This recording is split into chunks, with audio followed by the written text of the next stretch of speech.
Boa noite, a paz do Senhor, a toda a comunidade cristã Rehobote, todos aqueles que estão nos assistindo nessa noite. É um prazer poder estarmos juntos novamente para falar, para sermos ministrados pelo Espírito Santo de Deus. E nessa noite, no nosso culto de doutrina, eu queria falar um pouco com os irmãos aquilo que Deus colocou no meu coração.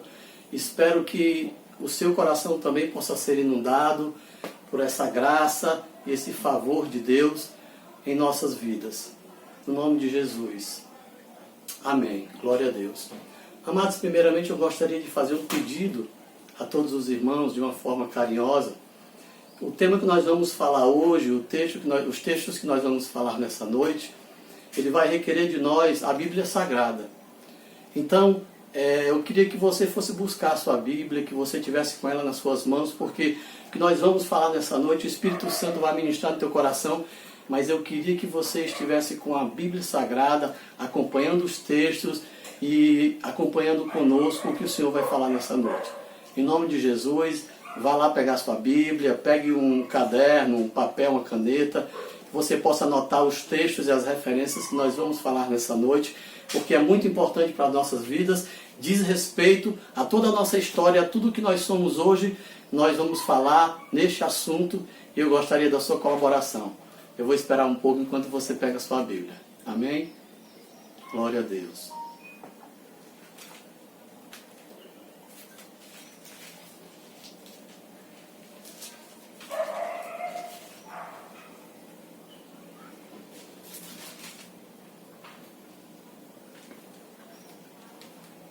Amém? Todos já estão aí com as suas Bíblias. Glória a Deus. O que nós vamos falar nessa noite, amados, é sobre o perdão. A revelação do perdão. É uma mensagem simples, mas ela precisa ser entendida não só aqui na mente, mas ela precisa ser compreendida no coração. Porque faz parte da posse que nós temos em Deus e que nós possamos guardar isso no nosso coração. O texto que nós vamos iniciar está no livro de Gênesis, capítulo 2, a partir do versículo 15. Versículo 15 e 16. E um outro texto que está também em Gênesis, no capítulo 3 e no versículo 6. Queria que você abrisse a sua Bíblia para nós acompanharmos juntos. E diz assim a palavra do Senhor. E tomou o Senhor Deus o homem e o pôs no jardim do Éden para o lavrar e o guardar. E ordenou o Senhor Deus ao homem, dizendo: de toda a árvore do jardim comerás livremente, mas da árvore da ciência do bem e do mal, dela não comerás, porque no dia em que dela comeres, certamente morrerás. O segundo texto está no capítulo 3 de Gênesis, versículo 6. E diz assim: e vendo a mulher que aquela árvore era boa para se comer, e agradável aos olhos, e árvore desejável para dar entendimento, tomou o seu fruto e comeu, e deu também ao seu marido, e ele comeu com ela. Amém. Aleluia. Nós vamos falar hoje, amados, está relacionado à história do homem, está relacionado à minha e à sua história. Nós vamos falar hoje, eu fiz questão de trazer uma ilustração, uma forma de nós compreendermos melhor. Está aqui de uma forma simples, mas que está bem didático para que nós possamos entender, que você venha compreender essa grandeza do assunto de hoje à noite. Amém? Glória a Deus. Primeiramente, num texto que nós vemos aqui, amados, Deus cria o homem, Deus cria a humanidade, Deus cria o seu plano perfeito, Ele forma o homem com as suas mãos, Ele coloca esse homem dentro do jardim, no Éden, ali para desfrutar de toda aquela beleza da criação de Deus. E aí Deus dá uma instrução ao homem. Deus dá ao homem uma lei.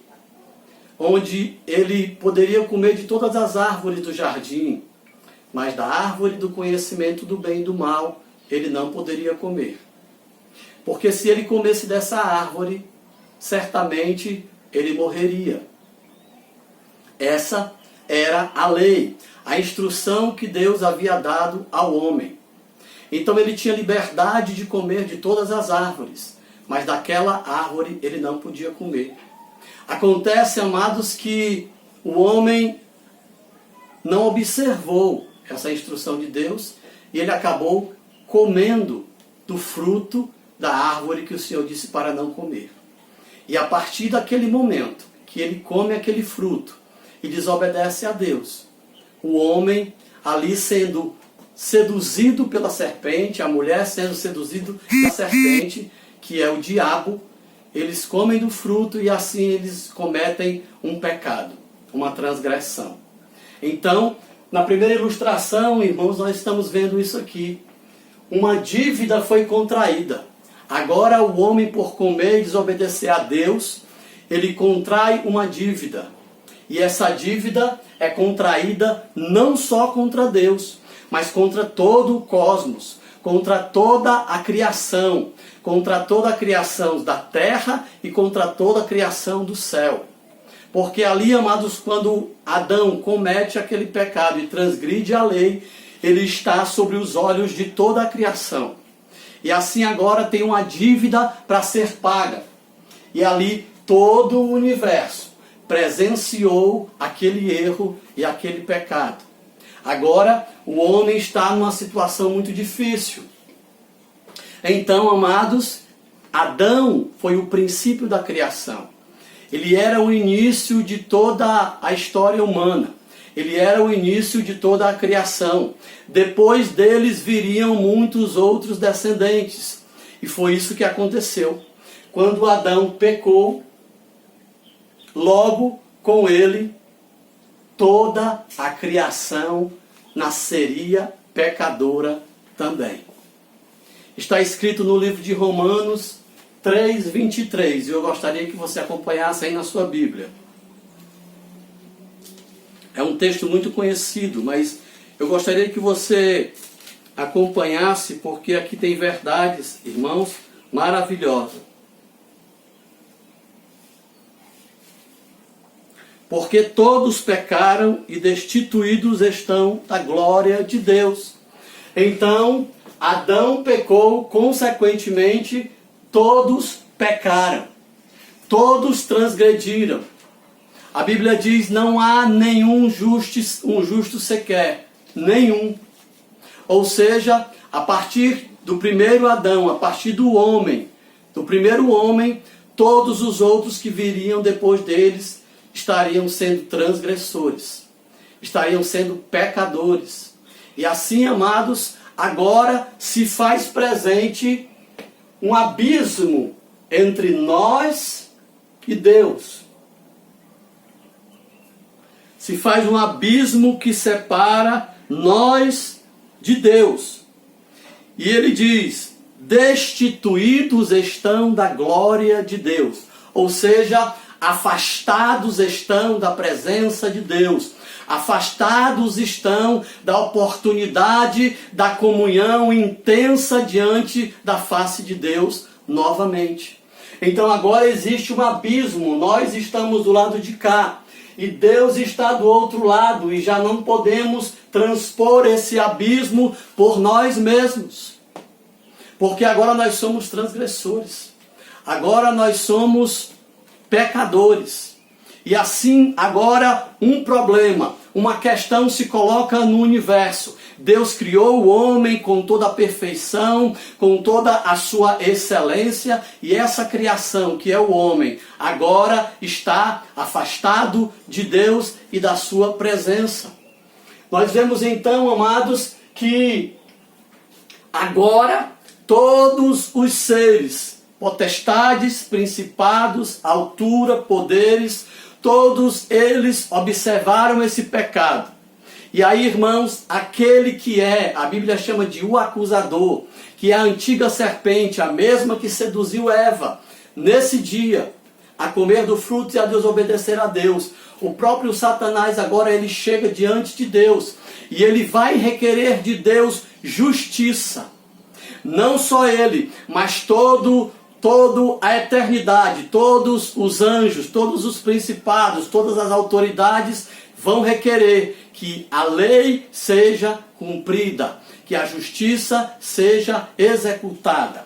Então, amados, nós vemos que a justiça agora precisa ser aplicada pela parte de Deus. E o que é justiça? Justiça é dar a alguém aquilo que é merecido. Na verdade, é você dar ao trabalhador o seu salário. É você pagar aquilo que é devido. Então, se o homem transgrediu a lei de Deus, se o homem transgrediu a instrução de Deus, se o homem transgrediu, amados, o mandamento de Deus, então agora Deus tem que fazer cumprir a sua lei. Veja o que diz aí no livro de Romanos, capítulo 6, e versículo... Capítulo 6 e versículo 23. Abra aí a sua Bíblia.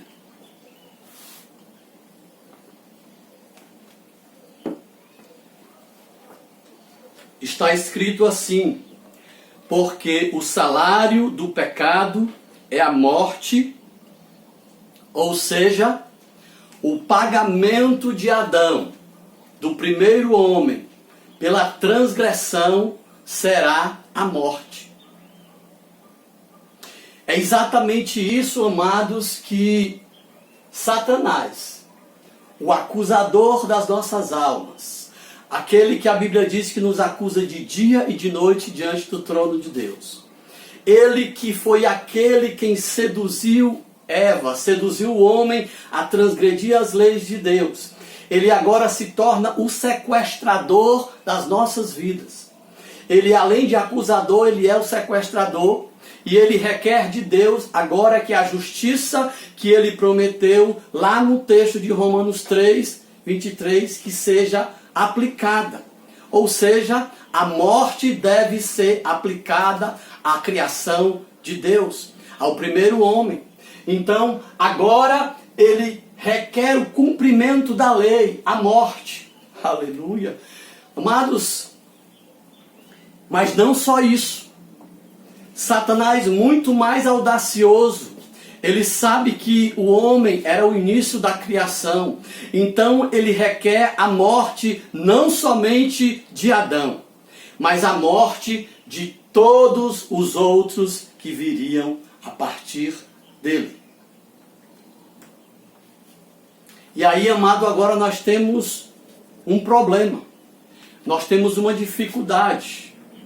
Porque todos aqueles que nasceram depois de Adão já nascem transgressores. Já nasceram pecadores. E nada podem fazer por si mesmos para se livrar desse preço, dessa culpa, dessa transgressão. Então, todos pecaram e estão afastados e destituídos da glória de Deus. Deus agora vai ter que aplicar a justiça, e a aplicação da justiça é a morte. Amados, e quando Satanás cobra a morte de um ser criado por Deus, ele não está falando apenas da morte física. Na verdade, a morte física não preocupa Satanás. Na verdade, ele está falando da morte espiritual. Eu e você precisamos nos lembrar que nós somos seres eternos. O nosso espírito é eterno. O corpo, essa carne, ela vai apodrecer aqui na terra, mas o nosso espírito vai permanecer eternamente. Então, o que Satanás estava cobrando de Deus era não somente, amados, a destituição da vida terrena, mas também da eternidade. Assim como ele foi destituído dos céus, assim como ele foi afastado da presença de Deus, ele quer que a criação de Deus também o seja dessa mesma forma. Então, se o homem, a criação de Deus, a criação perfeita de Deus, estiver afastado de Deus, ele se alegra. Satanás se alegra com isso e ele cobra isso de Deus. Aleluia.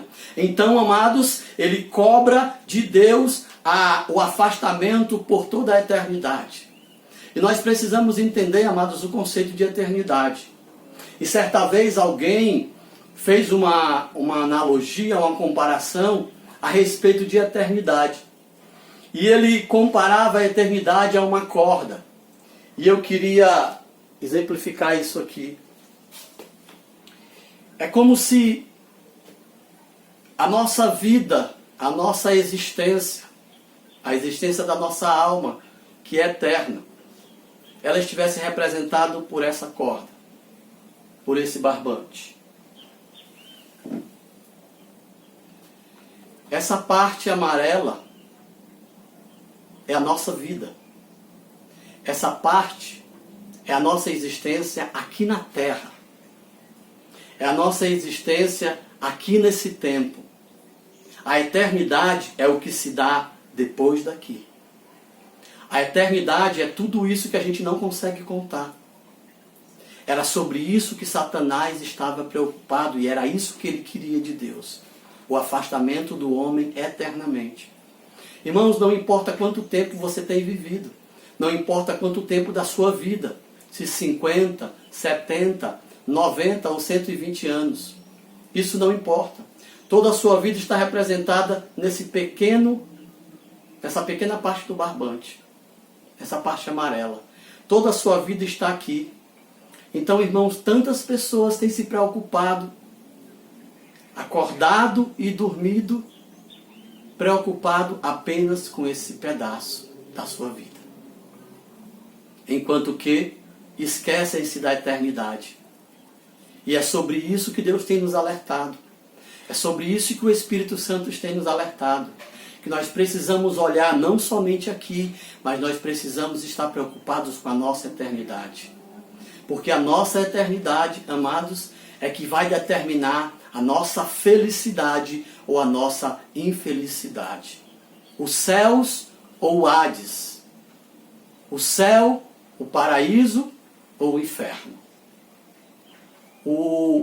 A morada no céu com Deus, na Jerusalém celestial, ou a condenação eterna, junto ali com Satanás e os seus demônios. Amados, o que nós percebemos é que esquecemos de todo o restante. E esquecendo de todo o restante, amados, a nossa vida agora está um problema. E é isso que nós estamos tentando ilustrar. Então agora, nós temos um problema na nossa vida, estamos destituídos eternamente de Deus. Estamos afastados completamente da presença de Deus. Então, amados, uma pergunta eu faço nessa noite. Uma pergunta é feita diante de toda essa problemática.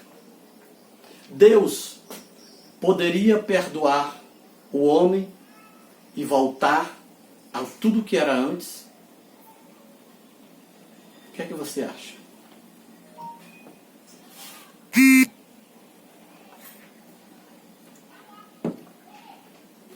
Deus poderia simplesmente dizer que estava perdoado e tudo voltava ao que era antes?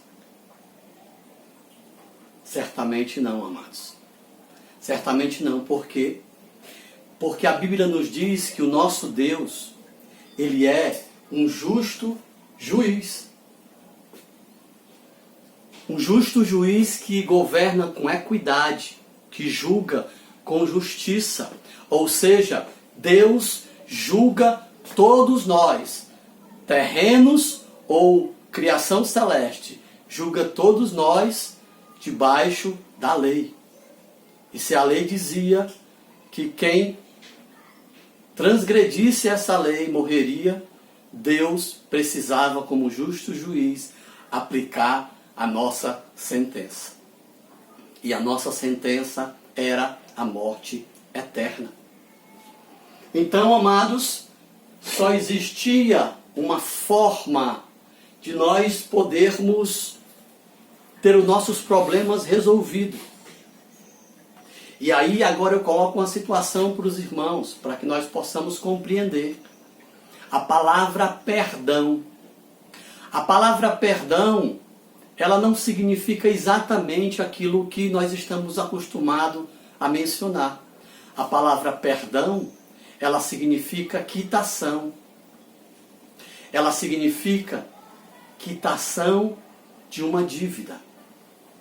Amados, e o perdão, ou seja, a quitação da dívida, ela só poderia ser feita de duas formas.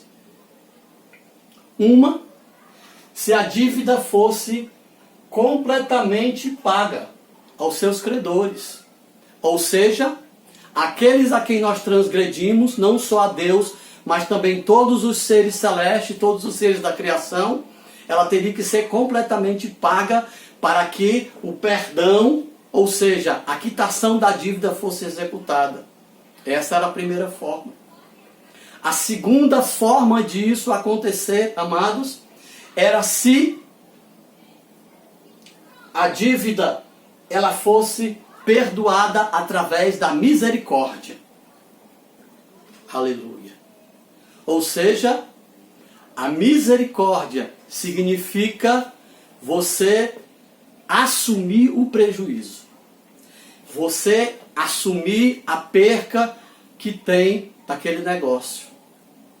Então, ela só é possível quando o único ofendido é você mesmo. Ela poderia ser concebida aqui se a única ofensa que Adão tivesse feito fosse a Deus. Se Adão tivesse transgredido somente contra Deus, Deus poderia colocar diante de Adão a misericórdia e assim assumir para si o prejuízo. E uma vez assumindo o prejuízo, ele estaria perdoado. Ele poderia dizer, vai embora. Você não me deve mais nada, porque eu tive misericórdia para com você. Porém, Deus não poderia fazer isso com Adão. Porque o pecado de Adão não foi só contra Deus, mas foi contra todo o universo. Então agora a dívida tinha que ser paga de qualquer maneira. E agora, irmãos, então nós temos um outro problema. O que fazer então diante de tudo isso?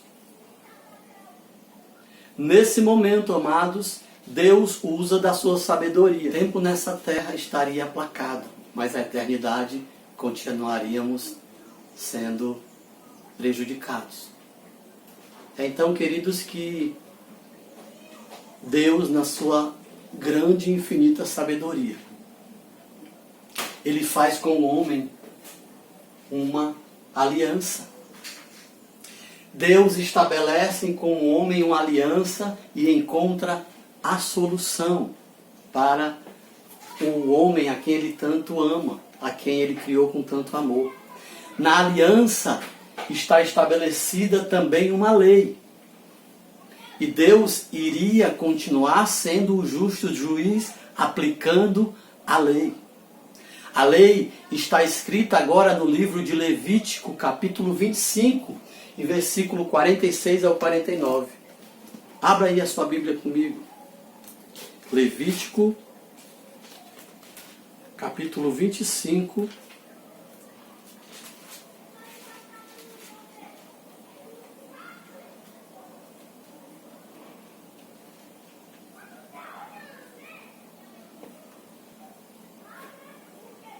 A partir do versículo 46.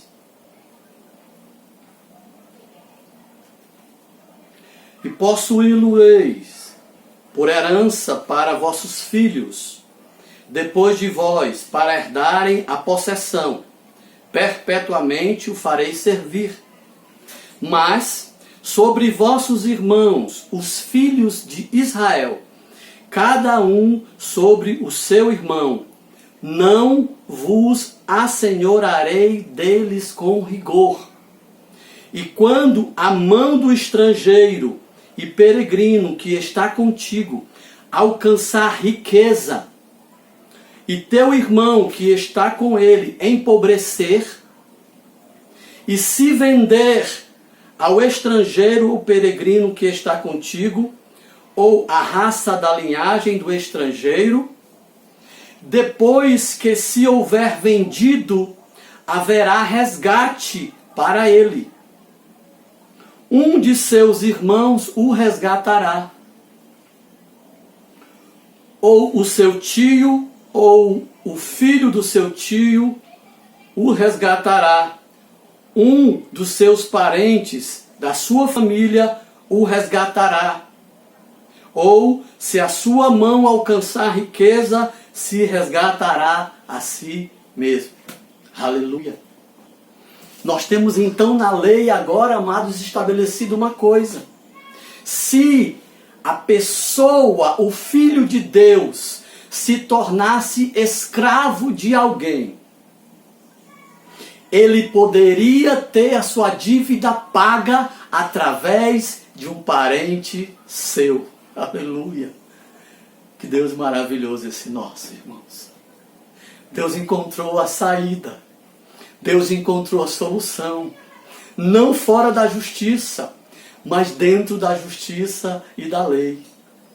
Sendo assim, amados, aquele que é o acusador, que é o sequestrador das nossas almas, Satanás, a antiga serpente que detinha a posse, a escravidão sobre as nossas vidas, agora existe uma solução.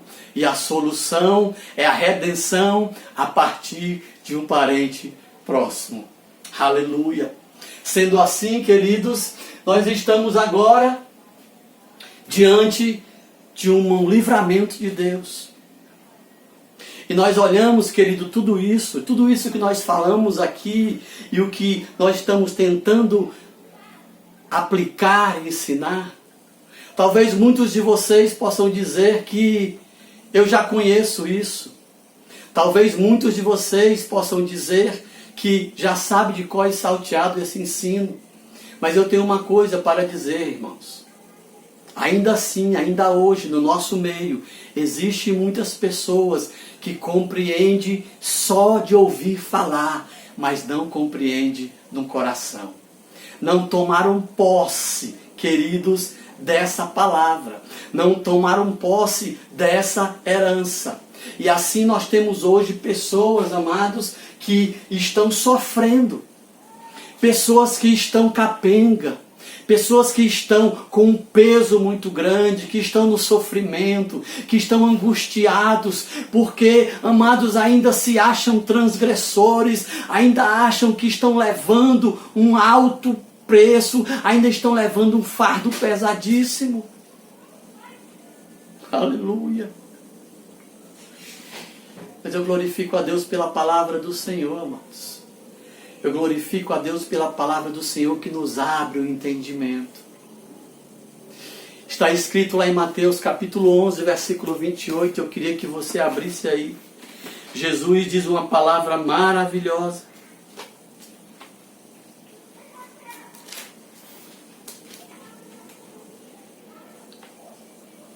Jesus diz assim: vinde a mim, todos vós que estáis cansados e sobrecarregados, e eu vos aliviarei.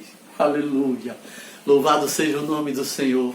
Amado, Jesus Cristo está falando com aqueles que, mesmo conhecendo as promessas da palavra, mesmo conhecendo parte das Escrituras, de ouvir falar, não tendo ainda ela no seu coração, nem tido posse dessa palavra, mesmo essas pessoas que estão ainda carregando um fardo pesado, ainda estão carregando, amados, um peso muito grande, Jesus está dizendo para essas pessoas: eu vos aliviarei. Aleluia.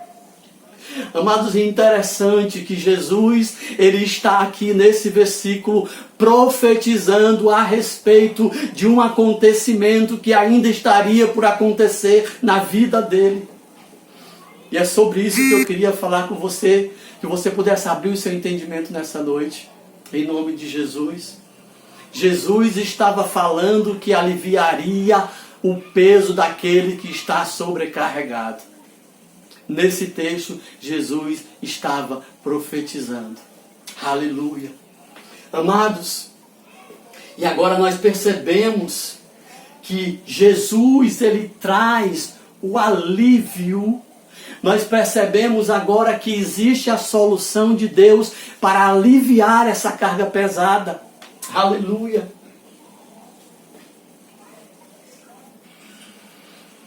E é nesse ensino, amados, que Deus me ensinou uma lição tremenda. Às vezes nós lemos a Bíblia, irmãos, passamos por tantos textos, várias passagens bíblicas, a gente lê, mas não entende direito. A gente passa por cima dela, não entende direito.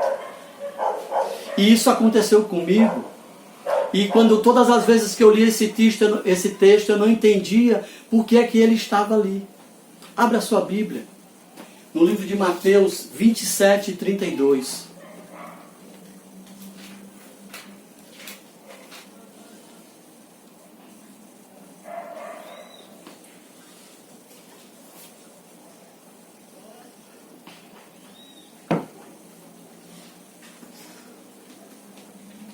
Mateus 27, 32. Amados, aqui, nesse texto, o Espírito Santo me ensinou uma chave sobrenatural. E o nome dessa chave é a troca. Veja o que está escrito no texto de Mateus, capítulo 27, versículo 32. E quando saíam, encontraram um homem sirineu, chamado Simão, a quem constrangeram a levar a sua cruz. Aleluia.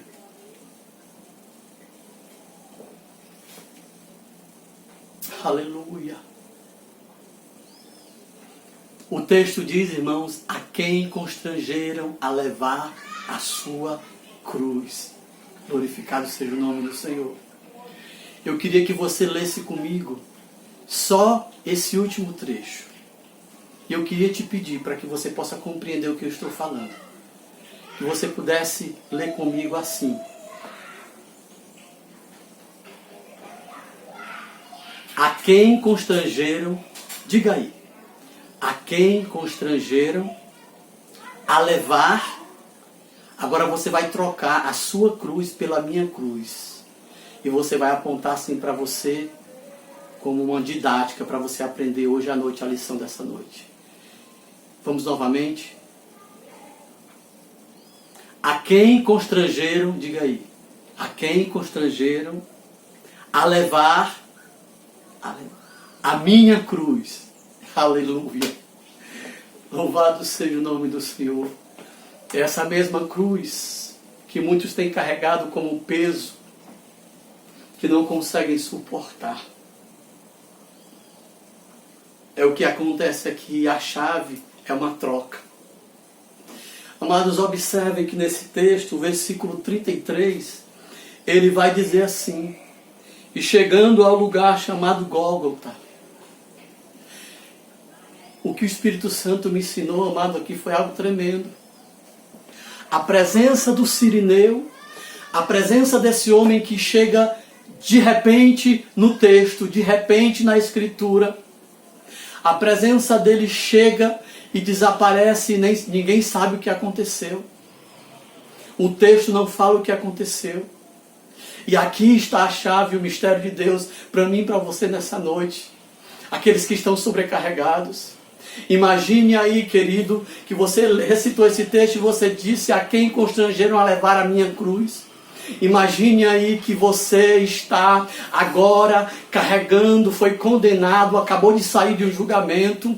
Você está agora carregando uma cruz pesadíssima pelas ruas de Jerusalém. Aquela rua cheia de pedras. E ali você está carregando e sendo açoitado, sendo humilhado, sendo castigado. Ali naquele momento, e você caminha e eles açoitam você, e ali você cai, e os seus pés já estão feridos, e os seus joelhos também já estão feridos de tanta queda, amados.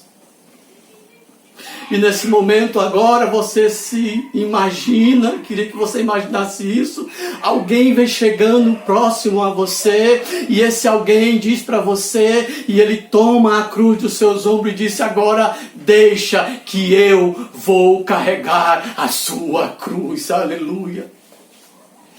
E esse alguém, querido, ele toma a cruz das suas costas, coloca sobre as costas dele e ali ele leva por todo o percurso.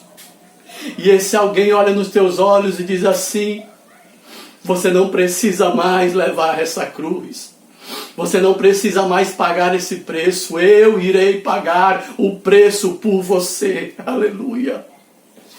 Louvado seja o nome do Senhor. E esse alguém, o nome dele é Jesus Cristo, o Messias. Ele é a figura do sirineu, que trocou no meio do caminho o peso da cruz no seu lugar e no meu lugar. Agora ele assume a cruz e vai pagar o preço até o fim. Aleluia. Glorificado seja o nome do Senhor. E depois desse tempo, diz as Sagradas Escrituras, que aproximadamente às 3 horas da tarde daquela sexta-feira tão cruel, Jesus Cristo está agonizando.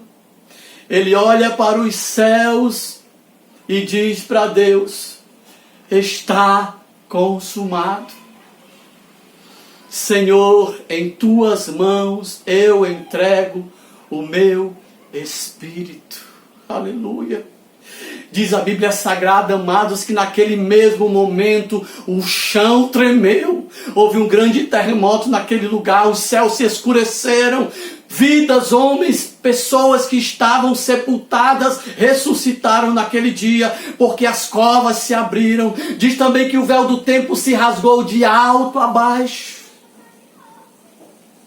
E todos aqueles que presenciaram aquele momento, amados, ficaram temerosos, ficaram preocupados. E a Bíblia Sagrada nos diz que ele foi sepultado num túmulo novo. Mas ao terceiro dia, aleluia, ao terceiro dia ele ressuscitou. Oh, glória a Deus. As garras da morte não puderam segurar o meu Jesus. O túmulo não conseguiu segurar o nosso Jesus. E ali, amados, diz as Sagradas Escrituras, que ao terceiro dia ele ressuscitou. E eu queria que você abrisse a sua Bíblia no Salmo 24, versículo 7, porque também existe uma palavra poderosa nesse texto. Abra a sua Bíblia.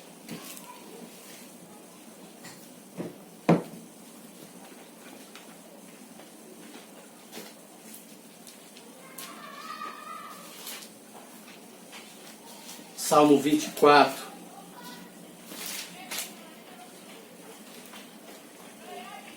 versículo 7. Aleluia. Está escrito a respeito desse momento que Jesus sobe aos céus. E diz assim o texto sagrado: levantai, ó portas, as vossas cabeças. Levantai-vos, ó entradas eternas, e entrará o Rei da Glória. Quem é o Rei da Glória? Pergunta os céus. O Senhor forte e poderoso. O Senhor poderoso nas batalhas. Aleluia. Louvado seja o nome do Senhor. Ali, queridos amados, quando Jesus sobe aos céus, toda aquela multidão reunida para receber o Rei da Glória, para receber aquele que foi morto como um cordeiro mudo e não abriu a sua boca, mas ele morreu para que vencesse e nós vencêssemos juntamente com ele. Aleluia! E agora os céus recebem a Jesus. E existe outro texto maravilhoso que está no livro de Colossenses. E eu queria que você também acompanhasse aí.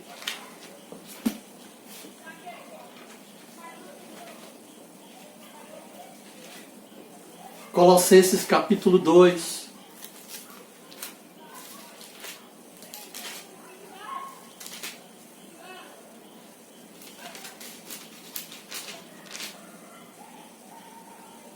E o versículo 14 diz assim: e havendo riscado a cédula que era contra nós nas suas ordenanças, a qual de alguma maneira nos era contrária, atirou do meio de nós, cravando-a na cruz, e despojando os principados e potestades, os expôs publicamente e deles triunfou em si mesmo. Aleluia! Glorificado seja o nome do Senhor. Esse texto me deixa, amados, impactado, emocionado. Porque aqui eu consigo visualizar, eu consigo imaginar Jesus Cristo subindo aos céus e diante de todas as hostes reunidas, ali ele chega com as chaves da morte e do inferno nas suas mãos, e ali ele chega como vitorioso, mostrando, apresentando a cédula de dívida que era contra nós, que nos afastava da eternidade com Deus, e ele expôs publicamente na cruz do Calvário, e deles triunfou. Aleluia! Todos os demônios, Satanás e todos os principados do mal naquele dia tiveram que se render ao autor e consumador da nossa fé. Aleluia! E assim ele expôs eles publicamente, e agora eles são perdedores e não mais vencedores, e ele olha para eles com a cédula na mão e diz assim: o preço foi completamente pago. Aleluia! Esse é o mistério de Deus, amados. Um Deus tão amoroso, tão maravilhoso. Um Deus que não abriu mão de nós. Um Deus que insistiu na minha e na sua vida, porque o preço foi completamente pago. Por isso que o livro de Romanos, capítulo 8, versículo 1, está escrito assim: portanto, nenhuma condenação há para os que estão em Cristo Jesus. Aleluia! Nenhuma condenação há para mim, para você. Nenhuma condenação há para aqueles que foram lavados no sangue do Cordeiro. Nenhuma condenação há, porque o perdão, o preço do perdão foi completamente pago. Aleluia! Glorificado seja o nome do Senhor. Que bom, amados, podermos receber de Deus e guardar no nosso coração palavras tão poderosas. Que bom podermos saber que existe uma esperança, que existe um futuro que está desenhado por Deus. E o próprio Jesus disse: eu vou, mas vou preparar a morada, para que aonde eu esteja, estejai vocês também. Aleluia! Eu glorifico a Deus, amado, pela sua vida. Eu glorifico a Deus pela igreja. Eu glorifico a Deus por aqueles que perseveram, por aqueles que perseveram na fé, na caminhada, por aqueles que não desistem. Desistir jamais. Desistir são para os covardes. Nós continuaremos perseverando, andando e chorando, ainda assim levando a preciosa semente, mas nos alegrando em Cristo Jesus. Aleluia! Que o Espírito Santo possa ter falado da sua vida, que você possa ter guardado esses ensinos no seu coração e não somente na mente. Que os textos bíblicos, as verdades bíblicas que nós dissemos nessa noite, esteja guardado no seu coração. Que você possa guardar eternamente. Que você possa ensinar aos seus filhos. Que você possa ensinar àqueles que vêm depois de vocês. E que eles possam compreender a grandeza do amor de Deus. Eu glorifico a Deus nessa noite, em nome de Jesus. Eu queria orar encerrando. Feche seus olhos, vamos orar ao Senhor. Pai querido, Deus Santo, essa é a Tua palavra. Senhor, essa é a Tua preciosa palavra, Senhor. Esses são os Teus mistérios que Tu revelas, Senhor, em nós. Esses são os mistérios que Tu nos faz conhecer. O mistério, Senhor, meu Deus, da dívida que foi paga. O mistério, Senhor, da chave, da troca, Senhor. Que fomos, Senhor, substituídos no lugar, Senhor, meu Deus, do meu Jesus, no meio do caminho, Senhor. Aleluia. E assim, Senhor, meu Deus, a nossa conta foi paga. Senhor, Tu que és o Deus de misericórdia, de graça. Muito obrigado por tudo, Senhor. Tu continua sustentando a Tua igreja. Continua sustentando, Senhor, meu Deus, nosso país, Senhor. Continua sustentando o mundo, Senhor, meu Deus, nessa situação que ainda se encontra, Senhor, nesse problema de pandemia, Deus. Que Tu nos dê, Senhor, meu Deus, conforto, consolo e principalmente, Senhor, esperança. A esperança de um dia melhor, a esperança de um amanhã melhor, a esperança, Senhor, meu Deus, que ainda não acabou, Senhor. A esperança, Deus amado, de que nós, Senhor, ainda temos muito por fazer. É assim, Deus amado, que eu te oro e te agradeço. No nome de Jesus. Amém. Glória a Deus. E que o Senhor te abençoe e te guarde. E que Ele faça resplandecer a luz do seu rosto sobre ti e tenha misericórdia de ti. Que sobre nós o Senhor levante o seu rosto e nos dê a paz que excede todo entendimento. Assim todos digam amém. Graças a Deus.